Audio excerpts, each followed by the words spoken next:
My name is Tyler Mason, and I'm writing this from a hospital room in Chicago, 3 weeks after what was supposed to be the best Halloween of my life turned into something I can barely bring myself to remember. The doctors say I'm suffering from severe psychological trauma, that my memories are probably distorted by shock and fear. They think I'm delusional, that the things I remember couldn't possibly have happened the way I described them. I wish they were right. It started as a stupid bet between friends. I was a senior at DePaul University, majoring in film studies with a focus on horror cinema, and my roommate, Marcus, had always given me grief about being obsessed with slasher movies. Claimed that people like me, horror fans who analyzed every frame of Halloween and Friday the 13th, were all talk and would never actually have the courage to face real fear. "You want to prove how tough you are?" Marcus said one night in October while I was re-watching the original Halloween for probably the 50th time. "Spend Halloween night in the actual Haddonfield. Not the movie set, not some tourist attraction. The real town in Illinois where they filmed it. Walk the same streets Michael Myers walked. See how brave you feel when you're actually there." The challenge stung because Marcus knew I'd been planning a horror movie road trip for months, but had always chickened out when it came to actually booking the trip. I'd researched everything: the filming locations, the local history, even the current state of the Myers house, but something had always held me back from actually making the journey. "Fine," I said, probably sounding more confident than I felt. "I'll do it. I'll spend Halloween night in Haddonfield and document the whole thing. Maybe I'll even make it into a documentary project for my senior thesis." Marcus grinned and pulled out his phone. "Okay, tough guy, prove it. Book the trip right now, or admit you're all talk." Before I could change my mind, I was on travel websites, booking a rental car, and looking for accommodations in Haddonfield, Illinois, for October 30th and 31st. What I discovered immediately was that finding a place to stay was surprisingly difficult. Most hotels in the area were either completely booked or wouldn't accept reservations for Halloween weekend. When I called to ask about availability, I got a lot of evasive responses. Rooms that were unavailable for maintenance, properties that were closed for the season, or staff who claimed their booking systems were down. Finally, I found a small bed and breakfast about 10 miles outside Haddonfield proper that agreed to rent me a room, but only after the owner, Mrs. Evelyn Porter, spent nearly 20 minutes questioning me about why I wanted to visit the area during Halloween week. "It's just for a film project," I assured her. "I'm a college student doing research on horror movie filming locations." There was a long pause before she responded. "Young man, I've been running this establishment for 32 years, and I've seen plenty of people come through here with all kinds of reasons for wanting to visit Haddonfield on Halloween. Most of them don't stay the whole night." "What do you mean?" "I mean, they check out early, middle of the night usually, looking like they've seen a ghost. Half of them don't even stop to collect their luggage." Her voice carried a warning that I was too excited to take seriously. "Are you sure you want to do this, son?" "Absolutely," I said. "I'll take the room for 2 nights, October 30th and 31st. "All right, but I'm going to give you some advice whether you want it or not. Don't go into town after sunset on Halloween night.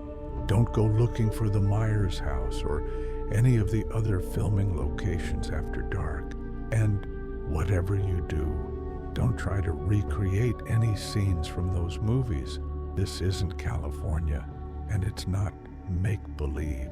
I thanked her for the warning, but privately dismissed it as small-town superstition mixed with concern about liability issues. Mrs.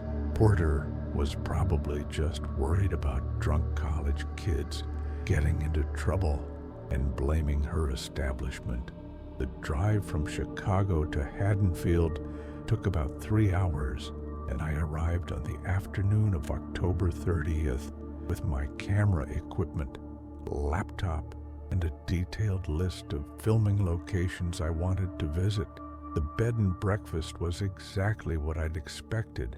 A converted Victorian farmhouse with floral wallpaper and the kind of old-fashioned charm that shows up in travel brochures.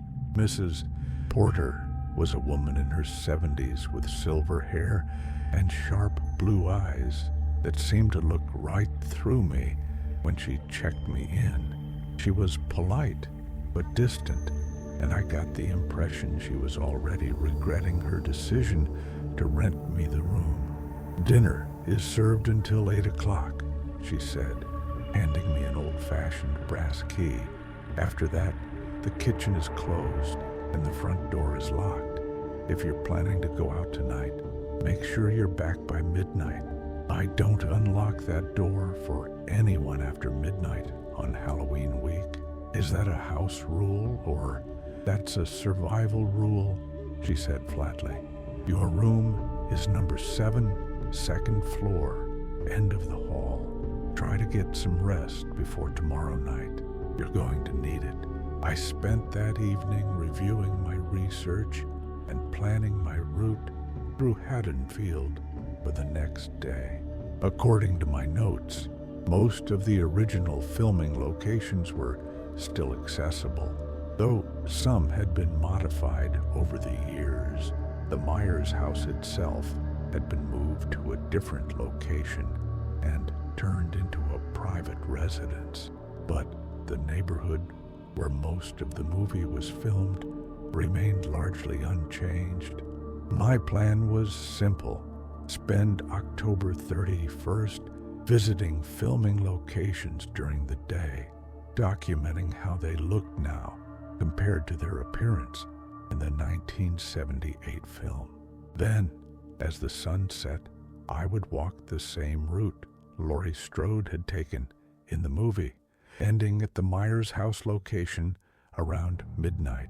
I'd film everything with my digital camera and use the footage as the foundation for my senior thesis project. It seemed like a perfect plan for any horror movie fan. I slept poorly that night, not because of fear, but because of excitement.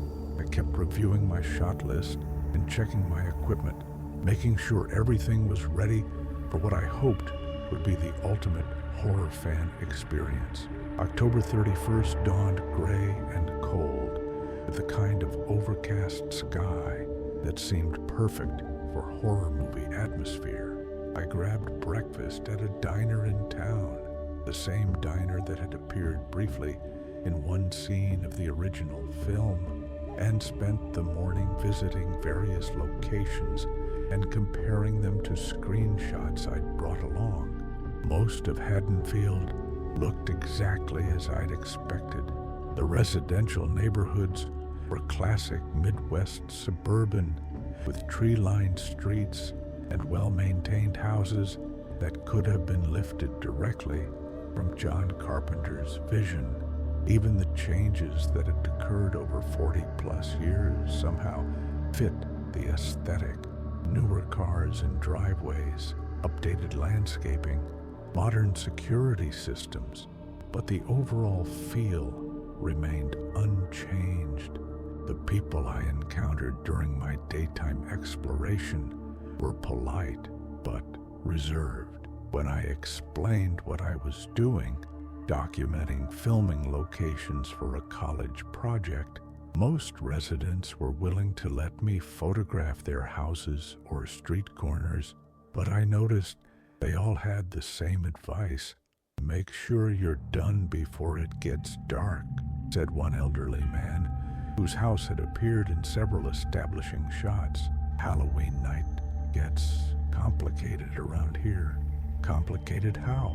I asked. He glanced around as if checking to make sure no one was listening, then leaned closer. "Let's just say the line between fiction and reality gets a little blurry on October 31st. Smart people stay inside after sundown." I heard variations of the same warning from at least 6 different residents throughout the day. Everyone seemed genuinely concerned about my plan to be out after dark, but no one would give me a specific explanation of what I should be worried about. By late afternoon, I documented every major filming location except the Myers house itself, which I was saving for last. As the sun began to set, painting the sky in shades of orange and red that looked like something from a horror movie poster, I made my way to the house's current location on the outskirts of town. The Myers house had been moved in the early 1980s and was now privately owned, sitting on about 3 acres of wooded land at the end of a dead-end road. I'd done my research and knew the current owners were a family named the Washingtons, who had bought the property in 2019 despite its reputation. What I hadn't expected was to find the house completely dark and apparently abandoned. The driveway was overgrown with weeds, newspapers were scattered across the front porch, and several windows on the second floor were boarded up. It looked like no one had lived there for months, maybe longer, but according to my research, the Washingtons were still the legal owners, and there were no listings showing the property was for sale. I parked at the end of the driveway and walked closer to get better photographs. The house looked exactly like it had in the movie. White, 2-story colonial with a wraparound porch, dormered windows, and the distinctive architectural details that had made it so iconic. But there was something wrong with the proportions, something that made my eyes water when I tried to focus on certain angles. I was adjusting my camera settings when I noticed the front door was slightly ajar. According to everything I'd read, the current owners were very protective of their privacy and had installed extensive security systems to keep horror movie fans from trespassing. An open door didn't fit with that profile, but it did present an opportunity I couldn't resist. I called out, "Hello? Is anyone home?" but got no response. After waiting several minutes and hearing nothing from inside, I decided to investigate further. The front door opened silently, revealing a dark hallway that stretched toward the back of the house. I turned on my camera's LED light and stepped inside, calling out again to make sure I wasn't intruding on anyone. The interior of the house was nothing like what I'd expected. Instead of normal family furnishings, every room I entered was filled with movie memorabilia, newspaper clippings, and what appeared to be fan mail dating back decades. The walls were covered with photographs from the Halloween films, production stills, behind-the-scenes shots, and hundreds of pictures of visitors who had apparently toured the house over the years. But the photographs weren't arranged like a normal collection or museum display. They were chaotic, overlapping, covering every available surface like the obsessive decorations of someone who had lost touch with reality. And many of the pictures showed people I didn't recognize, Tourists or visitors, I assumed. But their expressions were wrong. They looked terrified, desperate, like they were being photographed against their will. In the living room, I found stacks of journals filled with handwritten entries that appeared to document every person who had ever visited the house.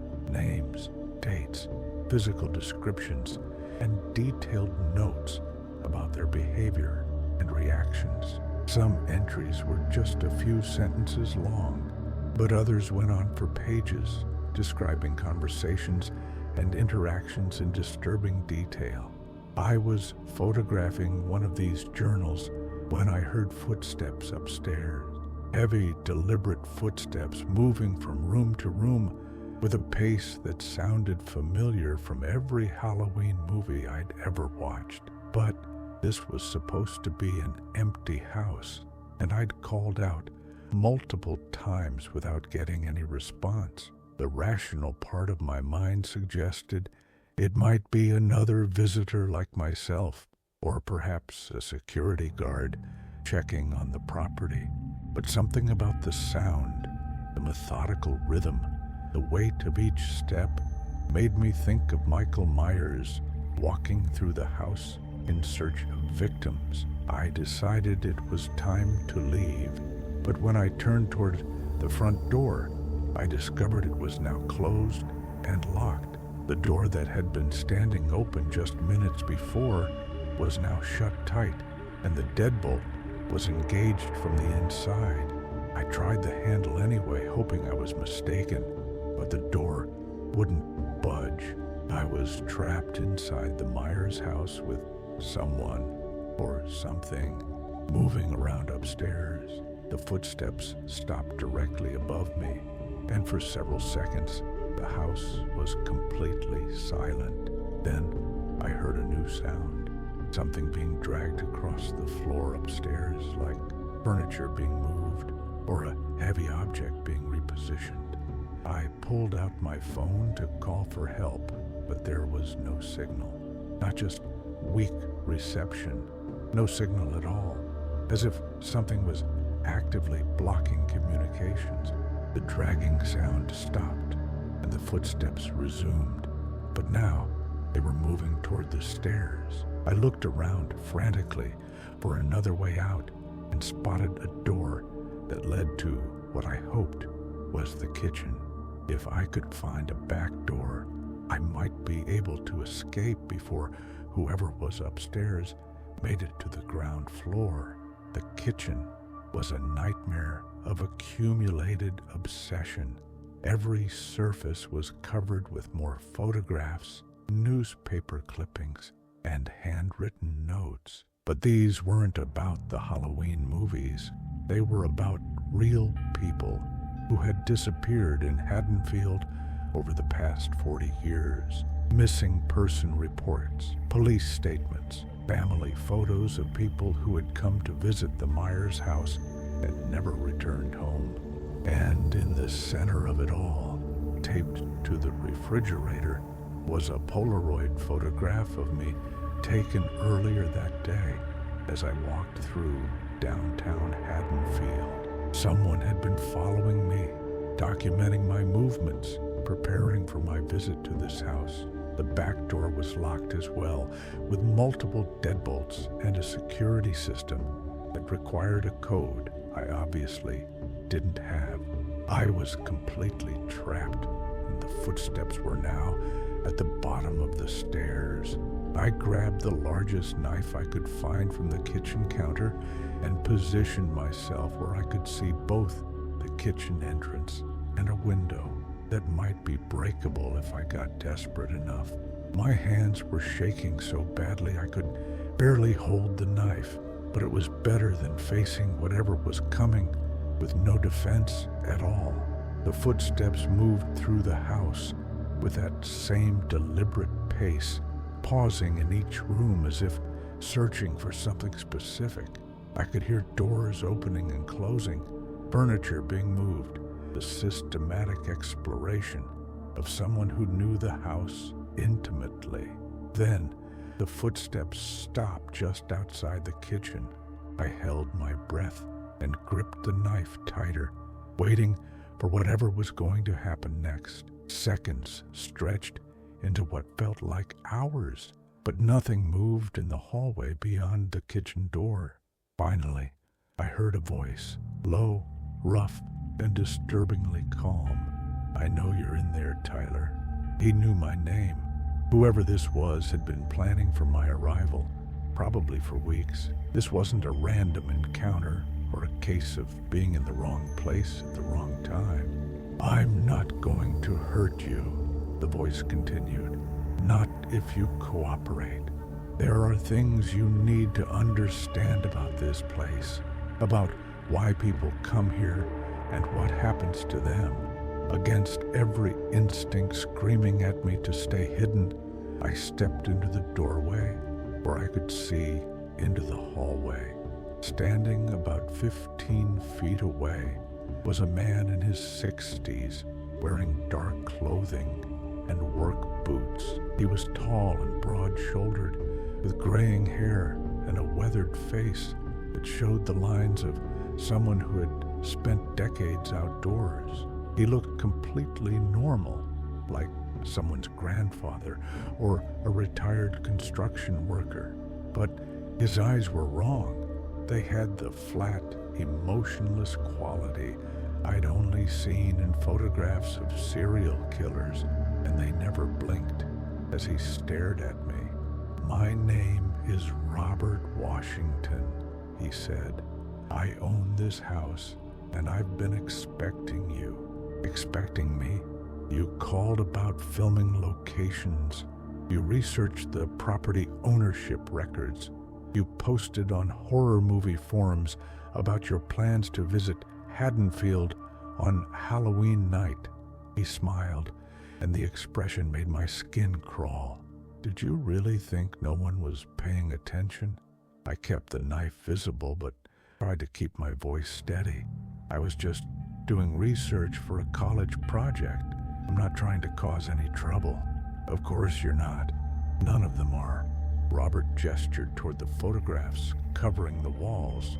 "They all come here for innocent reasons. College projects, documentary films, horror movie tourism. But once they're here, once they see what this place really is, they become part of something bigger." "What do you mean?" "The Myers house isn't just a filming location, Tyler. It's a focal point, a place where the barrier between fiction and reality becomes permeable. The people who made those movies didn't choose this location randomly. They were drawn here by the same forces that drew you." He started walking toward me, not threateningly, but with the casual confidence of someone who knew I had nowhere to run. "For 43 years, people have been coming to this house looking for thrills or scares with the authentic Michael Myers experience. And they get it, Tyler. They get exactly what they came looking for." "You're insane." "Am I? Look around you. Look at all these photographs, all these records. Every person who has visited this house since 1979 is documented here. And do you know what they all have in common?" I didn't answer, but he continued anyway. "They all wanted to experience real horror. They all came here seeking something more intense than what they could get from movies or haunted houses. They wanted to feel genuine fear, to face genuine danger." His smile widened. "And I help them get exactly what they want." Robert reached into his jacket and pulled out something that made my blood freeze. A white mask with dark eye holes and an expression of blank, emotionless malevolence. It was identical to the Michael Myers mask from the movies, but this one was old, stained, and somehow more real than any movie prop had a right to be. "The beautiful thing about horror fans," he said as he pulled the mask over his head, "is that They always cooperate. They know their role in the story. They understand that running and hiding and fighting back are all part of the experience they came here to have. The mask transformed him completely. The normal-looking grandfather disappeared, replaced by something that moved with the distinctive Michael Myers gait I'd watched in dozens of movies. But this wasn't performance or imitation. It was the real thing, the source material that the movies had been copying. The question is, he continued, his voice now muffled by the mask but somehow more menacing, what kind of horror movie experience do you want to have, Tyler? Do you want to be the victim who gets killed in the first act, the survivor who makes it to the final confrontation, or something else entirely? I realized that running was pointless. He knew the house better than I did, and all the exits were blocked. Fighting was equally futile. He was bigger, stronger, and clearly experienced in this kind of situation. But maybe, if I could keep him talking, I could find an opportunity to escape, or at least understand what I was really dealing with. How many people have you killed? I asked. Killed. He tilted his head with that distinctive Michael Myers gesture. Tyler, I don't kill people. I give them experiences. I help them become part of something larger than themselves. Some of them find the experience so meaningful that they decide to stay and help others have the same opportunity. Stay? How? He gestured toward the photographs on the walls. Look more carefully at those pictures. Some of them aren't visitors. They're staff. People who came here as tourists and discovered that helping create authentic horror experiences was more fulfilling than anything they'd ever done in their normal lives. I looked more closely at the photographs he was indicating, and with growing horror, I realized he was right. Some of the pictures showed the same people in different locations throughout the house, wearing different clothes, but with the same terrified expressions. They weren't visitors.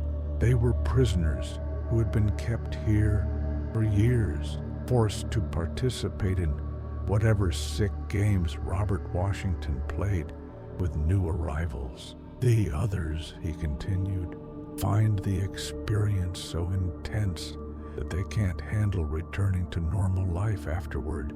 The fear, the adrenaline, the sheer authenticity of facing genuine mortal danger, it changes people, Tyler. It makes regular life seem gray and meaningless by comparison. What happens to those people? They usually don't leave Haddonfield. Oh, they check out of their hotels and call their families and tell everyone they're fine. But they find reasons to stay in the area. They get jobs, rent apartments, build new lives centered around Halloween night. Because once you've experienced real horror, simulated horror can never satisfy you again. I was beginning to understand the scope of what I'd stumbled into. Robert Washington wasn't just a single disturbed individual. He was running some kind of organized operation that had been active for decades, trapping horror fans and either killing them, imprisoning them, or converting them into accomplices. Why are you telling me all this? Because you have a choice to make, and I want you to make it with full information. He pulled a large kitchen knife from his jacket, identical to the one I was holding, but clearly more familiar with its use. You can try to fight me, try to escape, try to be the final girl who survives until dawn. That's a perfectly valid choice, and I respect the classics. He paused, letting the weight of the knife settle in his hand. Or you can recognize that you came here looking for an authentic horror experience, and I'm offering you exactly that. You can embrace your role play your part, and become something more than just another college student with a horror movie obsession. And if I refuse, if I try to fight, then you get the full Michael Myers experience, Tyler. The real thing, not some movie imitation. You'll spend the next several hours living inside your favorite horror film with all the fear and pain and desperation that entails. And at the end, you'll either be dead or you'll wish you were. I looked around the kitchen one more time, searching for options I might have missed. The windows were too high and too small to climb through quickly. The back door was secured with multiple locks I couldn't hope to open, and Robert Washington was standing between me and the only other exit. But there was something else, something I'd noticed earlier but hadn't fully processed. The photographs on the walls weren't just random documentation. They were arranged chronologically, showing the progression of his operation over the years. And in the most recent photos, I could see something that gave me hope. Some of the visitors looked wrong, not terrified wrong, but angry wrong, determined wrong, like they were planning something instead of just reacting to what was happening to them. How do I know you won't just kill me regardless of what I choose? Because this isn't about killing, Tyler. It's about transformation, about giving people exactly what they came looking for, whether they realized it or not. He gestured with the knife toward the dining room. Come with me. I want to show you something. Against every survival instinct I possessed, I followed him into the dining room, still clutching my own knife, but knowing it wouldn't be much use if he decided to attack.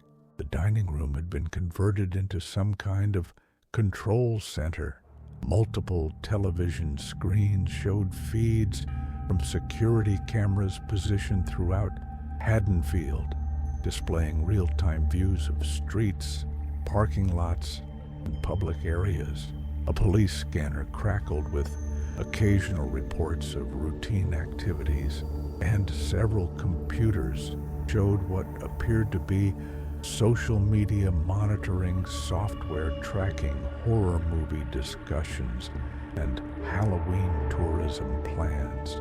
This is how I know who's coming, Robert explained. Horror fans are creatures of habit, Tyler. They post about their plans online. They research the same locations. They ask the same questions. It's remarkably easy to identify potential visitors weeks in advance. On one of the screens, I could see my own rental car parked in the driveway, and I realized that every step of my journey had been monitored and anticipated. But the really interesting part, he continued, is what happens after people visit. Look at this. He gestured to another screen, showing what appeared to be a social media dashboard tracking dozens of user accounts. Each account was associated with a photograph, and I recognized several faces from the pictures covering the walls of the house. These are people who came here over the past 5 years, Robert explained. People who had the full Myers house experience and then returned to their normal lives. But look at their posting patterns. I studied the screen and saw what he meant. The accounts showed a clear pattern of escalation. People who had initially posted about mainstream horror movies and popular attractions gradually shifting toward more extreme content. They were seeking out increasingly violent films, visiting more dangerous locations, engaging with communities focused on real-world violence rather than fictional horror. The experience changes them, Robert said. Once they've faced genuine mortal fear, everything else feels artificial. they spend the rest of their lives trying to recapture that intensity, and most of them are never able to do it. So, you're helping them? I'm giving them a choice. They can keep searching for authentic horror experiences that don't exist, or they can stay here and help create those experiences for others. It's more fulfilling than anything they'll find in the normal world. He walked to a file cabinet and pulled out a thick folder filled with what appeared to be employment records and personal documents. These are the people who chose to stay. 23 individuals over the past 15 years who found their calling helping others experience genuine fear. They have jobs, apartments, normal-looking lives, but they also have a purpose that most people never find. I looked through the files and saw driver's licenses, lease agreements, and employment records for people who had supposedly disappeared after visiting Haddonfield, but instead of being dead, they were living under new identities in the local area, apparently working regular jobs while participating in Robert's operation during Halloween season. What about the others, the ones who don't choose to stay? They go home, he said simply. They tell their friends they had a great time. They post some pictures on social media, and they try to get back to their normal lives. But the experience stays with them, Tyler. It changes how they see the world, how they understand fear, how they relate to other people who haven't shared that intensity. He gestured toward another set of files. I stay in touch with many of them. Holiday cards, occasional emails, checking in to see how they're adjusting. Some do fine, eventually finding ways to integrate the experience into healthy lives. Others, he trailed off, and I had the impression that not all the follow-up stories had happy endings. The point is, he continued, everyone who comes here gets exactly what they came looking for. The difference is whether they understand what that really means. I spent the next several hours talking with Robert Washington, learning about his operation and trying to understand the scope of what I'd discovered. What emerged was a picture of something far more complex than a simple serial killer or even an organized crime ring. Robert had inherited the Myers house from his parents in 1979, just a year after the original Halloween movie was released. He'd initially planned to capitalize on the tourism potential, offering guided tours and selling memorabilia to horror movie fans. But he'd quickly discovered that most visitors were disappointed by the reality of the house compared to their expectations from the film. They wanted something more intense, he explained. They didn't want to hear about camera angles and production schedules. They wanted to feel like they were actually inside the movie, actually facing Michael Myers, actually in danger. So, he'd started providing exactly that experience. Initially, it had been relatively simple. Jump scares, atmospheric effects, actors in costume providing brief moments of genuine fear. But as word spread through horror movie fan communities, visitors arrived with higher expectations and demands for more extreme experiences. The internet changed everything, Robert said. People could research exactly what to expect from any legitimate haunted house or horror attraction. They wanted something completely authentic, something they couldn't find anywhere else. Over the years, the operation had evolved into something that blurred the line between entertainment and genuine criminality. Visitors were subjected to increasingly intense experiences involving real danger, real fear, and real uncertainty about whether they would survive. But according to Robert, everyone who participated knew what they were getting into, even if they didn't fully understand it consciously. Horror fans are looking for something the normal world can't provide, he insisted. They want to face death, to experience genuine terror, to discover what they're really made of when everything is on the line. I just help them get what they're looking for. As dawn approached on November 1st, Robert presented me with the same choice he'd offered countless visitors over the past 4 decades. I could leave. I could drive back to Chicago, finish my senior year, and try to build a normal life while carrying the knowledge of what I'd experienced. But he warned me that most people who chose this option found civilian life unsatisfying afterward. Or I could stay. I could become part of his operation, helping create authentic horror experiences for other visitors while building a new identity in Haddonfield. It would be dangerous work, potentially illegal, but also more meaningful than anything I was likely to find in a conventional career. Or I could try to fight. I could attempt to escape, contact authorities, and expose his operation. But he made it clear that this choice carried risks. I might not survive, and even if I did, my testimony would be difficult to prove and easy to discredit. I chose to leave. Robert escorted me to my car as the sun rose on November 1st, and I drove back to Mrs. Porter's bed and breakfast in silence. She was waiting for me with coffee and breakfast, and her first words were, "You look like you've seen a ghost." I couldn't bring myself to tell her what had actually happened.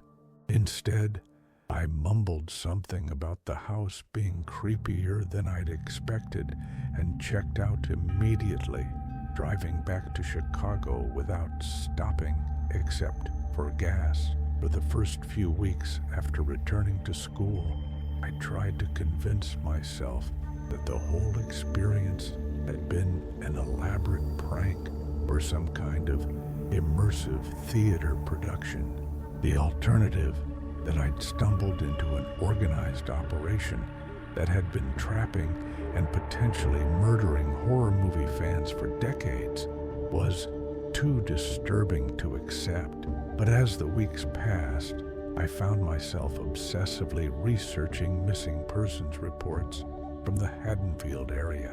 What I discovered confirmed my worst fears. Over the past 40 years, dozens of people had disappeared after visiting Haddonfield during Halloween week.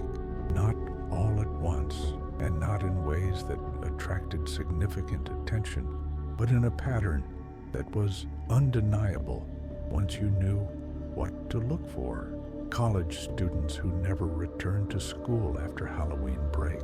Tourists who checked out of their hotels but never arrived at their next destinations. Horror movie fans who posted about their plans to visit the Myers house and then went silent on social media. The pattern was consistent, and it had been going on since 1979. I tried to contact law enforcement, but my story sounded insane even to me when I attempted to explain it coherently. A man who claimed to own the Myers house was running an elaborate operation to trap horror movie fans. He had shown me files proving that missing persons were actually living under assumed identities in Haddonfield. The whole thing sounded like the paranoid delusions of someone who had watched too many horror movies.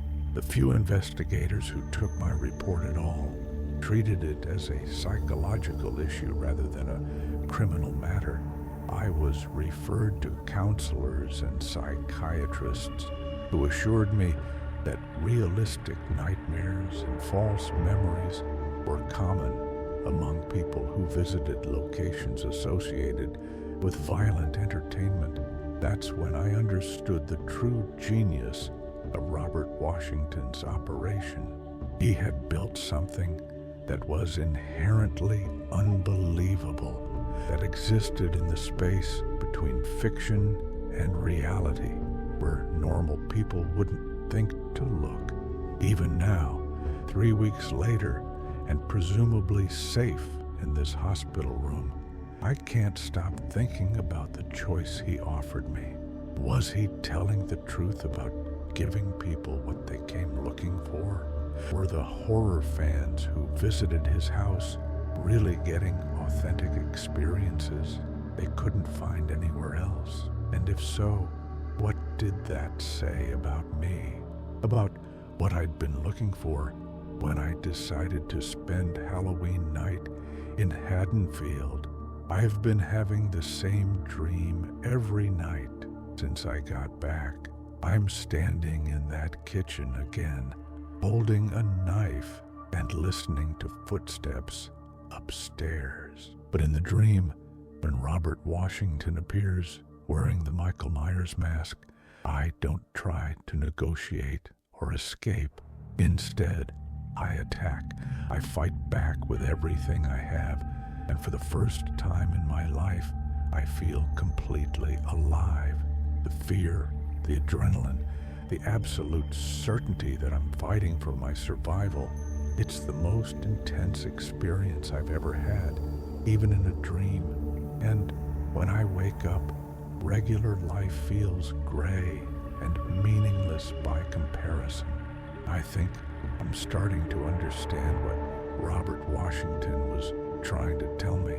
I think he was right about what happens to people after they experience genuine mortal fear. Everything else starts to feel artificial, unsatisfying, like you're just going through the motions of being alive. The doctors say I'm making progress, that the nightmares will fade, and I'll be able to return to normal life soon.